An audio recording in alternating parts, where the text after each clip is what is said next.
from his office in Burlington, Vermont. Senator Sanders, it's great to have you with us. Good to be with you, Tom, and I apologize for being a couple of hours late. It's quite all right. Better late than never. I had to be on a plane, so that's the way it is. I understand perfectly. We'll get into calls in maybe in just a minute or two. I'm just curious your kind of opening statement. It need not be as long as usual, but or you can if you wish. But what's your take on what's going on in D.C. right now? Well, here's what's going on, and I think most people are paying attention to it. In the next couple of weeks, there's going to be intensive discussion and debate about the so-called fiscal cliff and deficit reduction. And the fight that I am fighting, along with, I think, an increased number of members of Congress, is to say very clearly that we are not going to do deficit reduction on the backs of the elderly, the children, the sick, and the poor, people who are already hurting as a result of this terrible Wall Street-caused recession. But rather, we are going to ask the wealthiest people in this country, who are doing phenomenally well, who, as Warren Buffett often reminds us, are paying a lower effective tax rate than many middle-class workers. We're going to ask large corporations, one-fourth of whom pay nothing in taxes. We're going to ask those guys to help us with deficit reduction. And what we are seeing in Washington now is a civil war, in a sense, where the big money interests, you got Wall Street executives coming to Capitol Hill, and these guys are saying, cut Social Security and cut Medicare and cut Medicaid, and by the way, lower the tax rates for large corporations and the wealthy. And we have to take them on. We have a middle class which is in decline right now. We have a record number of people who are living in poverty. And when we understand that we have already in the last couple of years cut over $1 trillion in programs for low and moderate income people, when we understand that we have the most unequal distribution of wealth and income of any major country on earth, it is very clear the direction that we have to go to do deficit reduction, and we can do it. If you adopt what the president is talking about, just doing away with Bush's tax breaks for the top 2%, and the Senate in July passed legislation which says we are going to protect the tax breaks for the bottom 98%. And in fact, even the top 2% continue to get some tax breaks on their first $250,000. But we have got to end the excessive tax breaks that have been given to millionaires and billionaires. And you do that, you bring in $1 trillion over a 10-year period. We've already cut over $1 trillion. So what you're really looking at is a problem over a 10-year period of less than $2 trillion. You can deal with that by going after the loopholes that exist that many large corporations, including the energy companies, are benefiting from. You can take a hard look at military spending. We're spending 3 times what we did in 1997. You do away with the tax havens in the Cayman Islands and Bermuda. You bring in a substantial sum of money. We can make Medicare and Medicaid more efficient by having Medicare negotiate drug prices with the pharmaceutical industry. If you do all of those things, you can have that $4 trillion over a 10-year period without attacking middle-class people, working families, children, or the elderly. Yeah. Well, let's hope it works out. And because I'm seeing this Fix the Debt group where you've got these, I think it's 81 CEOs and Judd Gregg and Ed Rendell, and they've raised $60 million, and they've got this very folksy-looking website. I mean, we had the privilege of having Lloyd Blankfein drop into us in the Congress the other day. Here's a guy, one of the CEOs. He's head of Goldman Sachs. Goldman Sachs received a $10 billion bailout during the financial collapse. And they received hundreds of billions of dollars in zero-interest loans from the Fed during that period. And this guy, worth a huge amount of money, he comes to Capitol Hill and he says, you got to cut Social Security, Medicare, and Medicaid. And you know what we wrote on our website, sanders.senate.gov, and I would urge people to check it out, is this is the face of the class warfare that's been taking place in this country for a whole long period of time. You got these guys on CEO whose greed and illegal behavior caused the recession, which has, by the way, made the deficit even worse. And then after they get their bonuses, and after their companies do, very, very well, they're now back on they're now back on Capitol Hill, telling us that we have to attack the elderly, the children, and working families. Well, some of us are going to fight that as hard as we can, but we need the support of the American people, and I hope everybody in this country understands what's at stake. Yeah, spot on. How much time do we have, Jim? We have just 1 minute. It's not really enough time to get a caller in. Do you expect that there's going to be the so-called fiscal cliff is going to be resolved after the first year? Hard to say. I surely hope not. I think it would not be good for the country. You guys have passed a solution in the Senate, haven't you? We have. Well, we passed the partial solution. What we did pass in the Senate, everybody has got to understand this. We passed legislation that says we are going to continue the tax breaks that the middle class currently gets, that 98% of the American people currently get. We passed that. But what we said, and will continue to say, if I have anything to say about it, is that we are not going to continue the tax breaks for the wealthiest 2%. They are doing very, very well. We have a large deficit. They're going to have to contribute to that deficit, help us deal with that deficit. Right. But the Republicans in the House, John Boehner is saying, even though the Senate passed this, all the House would do is have a simple majority. I mean, you can't even filibuster what we're saying. All right. What we're saying is just pass what the Senate passed. That is $1 trillion over 10 years. We have already, against my vote, I should tell you, cut over $1 trillion already. That's $2.3 trillion already taken care of. All you have left is $1.7 trillion over a 10-year period. Wow. Okay. Senator Bernie Sanders with us. We'll be taking your calls in our national town hall meeting, Brunch with Bernie, although given how late it is, maybe we should call it Brewskis with Bernie.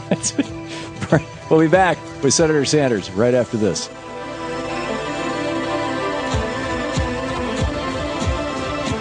It is our Brunch with Bernie hour, a couple hours late, which is just fine. Senator Sanders on the line with us, answering your questions in our national town hall meeting. Check out his website, sanders.senate.gov. Bernie, you're still here? I'm right here. Okay, great. Let's take a call. Dick in Bridgewater, Virginia. You're on the air with Senator Sanders. How's it going, Senator? I want to just make this one clear thing here. Tom, I appreciate the fact that you have a show like you do, because a lot of people have no voice. Thank you. Senator, you're about the only senator in the country who's actually a United States senator. And I'm saying this, you're a senator of all the people, rich, poor alike, it doesn't matter, even what state, because I've called your office, and your staff talks to me as if I live in your state. I'd like to know from you, what do you honestly believe, if it goes over the edge in January, what actually do you think could happen? I mean, we're looking for this solve the problem, but if nothing happens and they hold tight, what happens next? Well, the one thing that happens, which concerns me very much and should concern everybody, is that several million people who are receiving unemployment checks will stop getting those checks, and that's going to be a lot of pain out there.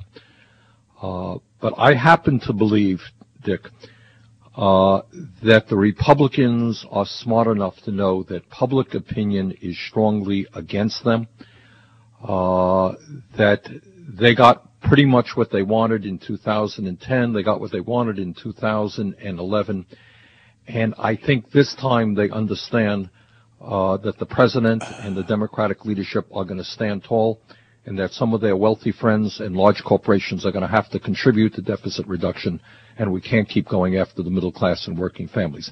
Now, what everybody should understand is the fiscal cliff is not like the debt ceiling. I think people get confused about that. What the debt ceiling was about is the possibility that the United States of America, for the first time in its history, would not pay the bills that it was owed. And that, in fact, could have caused a major ripple throughout the entire financial world. When the wealthiest country on earth does not pay its bills is a big, big, big deal, nationally and internationally. In this case, what you're talking about is not reaching an agreement, which brings forth sequestration, both for military and non-military spending over a 10-year period, and raises taxes does away with all of the Bush tax breaks. But none of that stuff in a significant way goes forward immediately. The immediate concern that we have is what happens to people unemployed. So bottom line is, if we go over the so-called cliff and Congress comes to an agreement in January or February, most people will not see much difference except people who were getting unemployment checks, and that is a serious, serious issue. So my hope is that the Republicans catch on to what the American people want and help us come forward with a fair and responsible deficit reduction package. Sasha in Kent, Washington. You're on the air with Senator Sanders. Senator Sanders. Hi. I am echoing the respect of that first caller for you when you stood up and showed our country this, boys and girls, this is what a filibuster looks like. And then someone walked behind you and stirred up some dust and you had a coughing spell, and I started to think about your humanity, and I began to worry for your health. And so I was thinking about your legacy.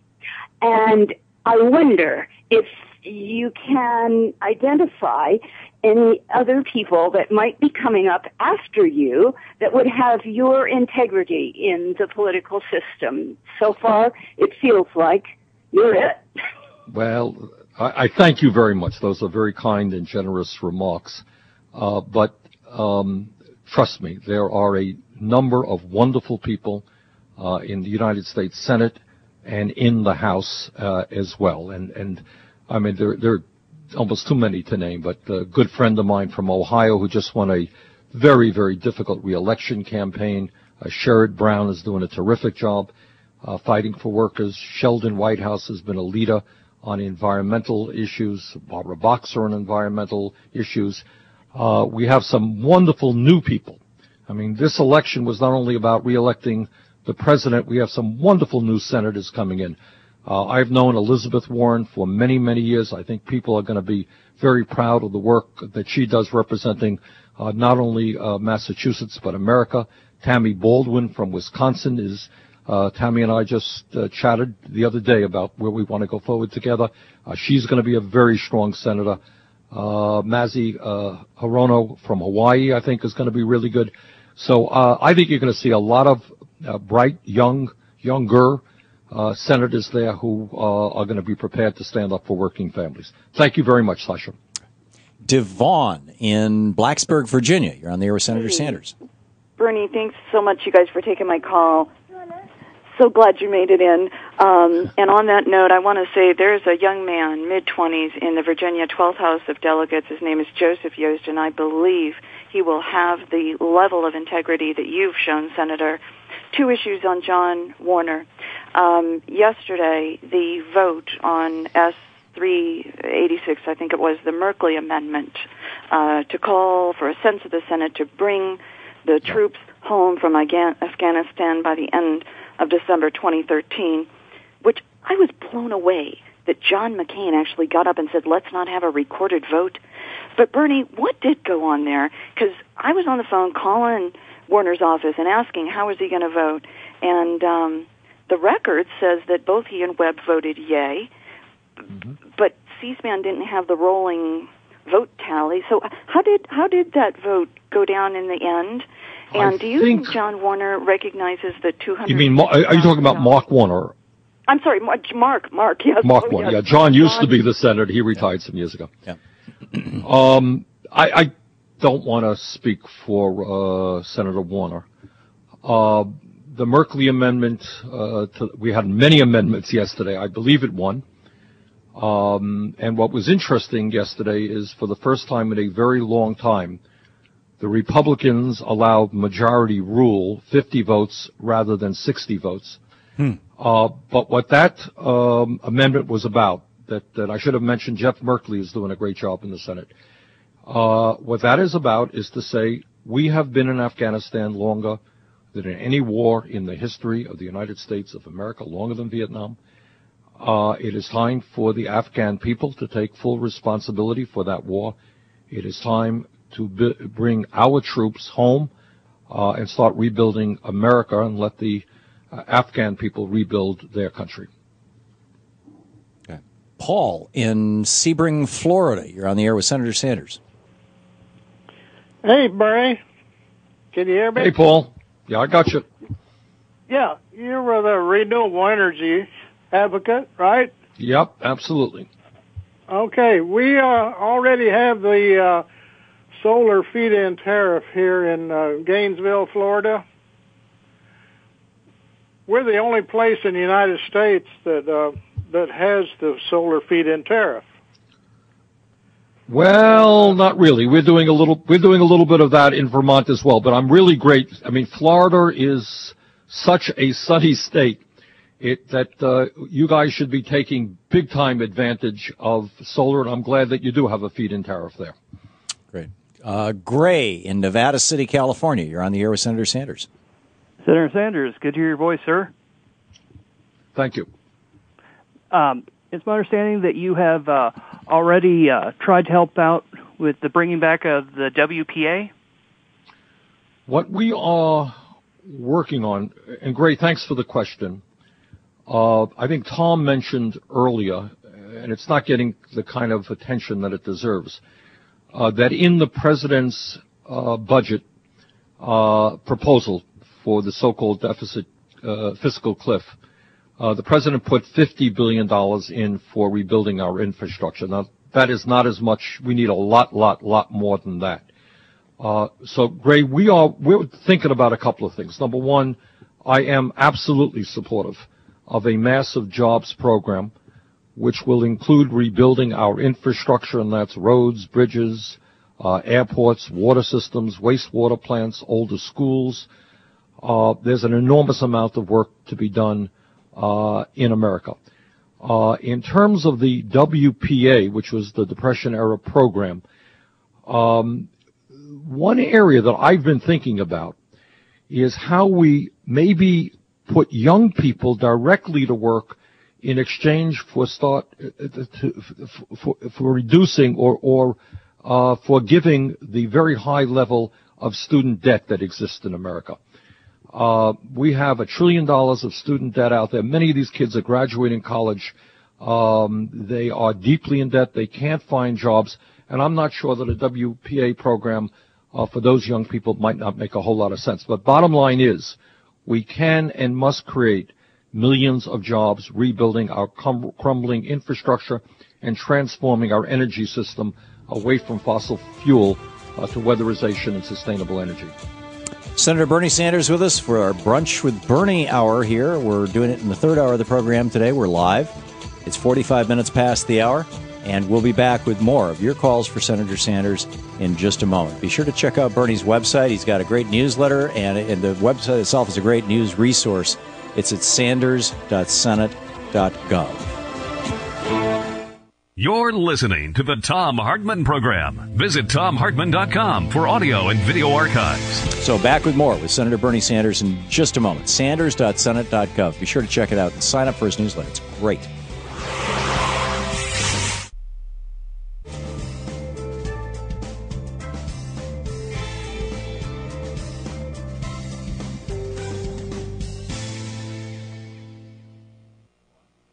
And welcome back. Senator Sanders still with us. Joan in Ludington, Michigan. You were on the air with Bernie. Yeah, I've been thinking if the government is serious about putting money into the hands of people who would turn around and spend it right away and get things going, they could put an extra, I don't know, $25, $50 into individuals' food stamp cards. It's my understanding that it's even set up so that they can specify that it doesn't have to be for food, that it could be for clothing or something. Well, that's not quite accurate, Joan. And I'll tell you this, one of the fights that we're having right now is part of the agricultural bill, which was passed in the Senate but not yet in the House, is my Republican colleagues in the House want to make devastating cuts in food stamps. So you're talking about expanding the program to deal with the very serious problems the low and moderate income people are facing. I'm afraid the fight that we're in right now in Washington is just to prevent some devastating cuts that the Republicans want to impose. Their view is tax breaks for billionaires and cut programs for kids who need some nutrition. I think that's an absurd set of priorities, but that's kind of what we're fighting in Washington right now. Vagenis, if I'm pronouncing that right, in Orland Park, Illinois? Oh, Vangelis. Vergenis, you are on the air with Senator Sanders. Good afternoon. Thank you for taking my call. What I want to say, Senator, you are a wonderful human being. Wonderful. Thank you very much. For you. I am an accountant by profession, and I have a question for you. Can we have prosperity in the United States when the money creation is in private hands? You mean the Fed? You've asked a very profound question, which I think we don't have the time to really get into at great length. But let me just say this. We are fighting for reform of the Fed in a number of respects. We want to make the Fed more democratic, more responsive to working families rather than just Wall Street and the big financial institutions. And we want to see the Fed do for working families and homeowners and small businesses what they did during the financial crisis for the largest financial institutions in this country. So there's a lot of work that has to be done on the Fed, and we are going to be engaged in that. Yeah. And Bernie, I know that you got an audit of the Fed into law recently, and that happened. We just have about 30, 40 seconds here. Do you see that extending? Is there going to be another audit? Yes, we surely, and that's an area, by the way, where some conservatives and progressives can come together.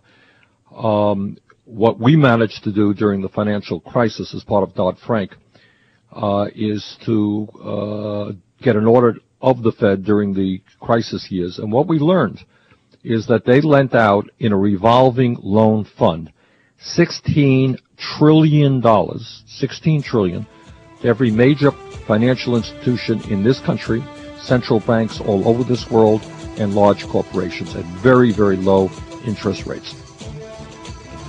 Thank you. We'll be right back with more of Senator Bernie Sanders right after this.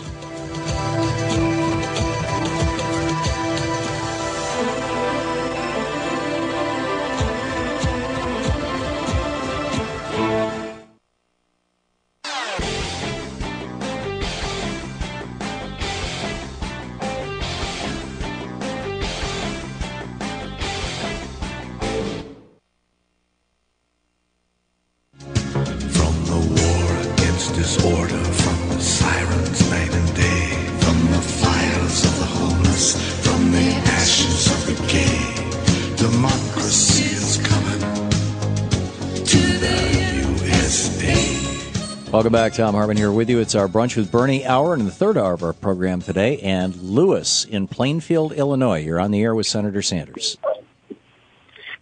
Yes, hi. Thank you for taking my call. I'm a member of the middle class. I make about $60,000 a year, and I am concerned about a couple statistics. One, the receipts of the government, $2.3 trillion, about 15% of the GDP, one of the lowest numbers since in the last 50 years. Expenditures, 22% of the GDP, very big margin. What is going to be done to reduce that margin, and what are we going to do about that? Good question, Lewis. If I understood the first part of the question, and Tom, correct me if I'm wrong here, it was a little bit hard hearing Lewis. He makes the point that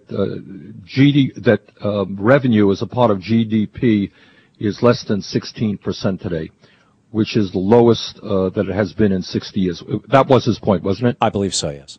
Yeah. So Lewis makes a very important point, and that is, in a sense, that because of this Wall Street-caused recession and because of so much unemployment, and real unemployment today is not 7.8%. It's really closer to 15%. That means you got a lot of workers out there who are not paying taxes because they are unemployed.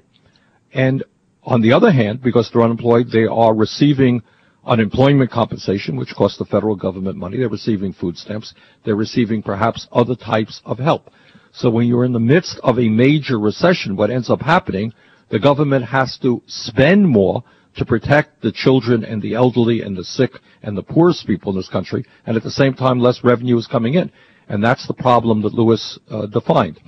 What we have to do in terms of the revenue picture, Lewis, is what we're working on. We are, right now, the wealthiest people in this country are doing phenomenally well. Their effective, i.e., what they actually pay, tax rate is extremely low. That's why Mitt Romney chose not to release his tax returns over a period of years, because clearly what it would have shown is that his effective tax rate, what he was really paying, is lower than a lot of the people in the middle class. So by doing away with Bush's tax breaks for the wealthy and putting it in some other revenue-raising measures, we are going to start bringing in more money to the federal government. In terms of how we cut spending, well, I think there are a number of things that we can do. I think we have to take a hard look at defense spending, in which we are now spending as much as the rest of the world combined. And I think there's some waste in other government agencies that we can take a hard look at. But let's not forget that when you have close to 15% of our people unemployed, unemployed or underemployed, when you have the highest rate of childhood poverty in the industrialized world, when you have a lot of seniors who are struggling to make ends meet and put food on their table, we can't turn our backs on them. So during a recession, you're going to see more spending and less revenue. We've got to reverse the revenue picture immediately. Julie in Batavia, Illinois. You're on the air with Senator Sanders.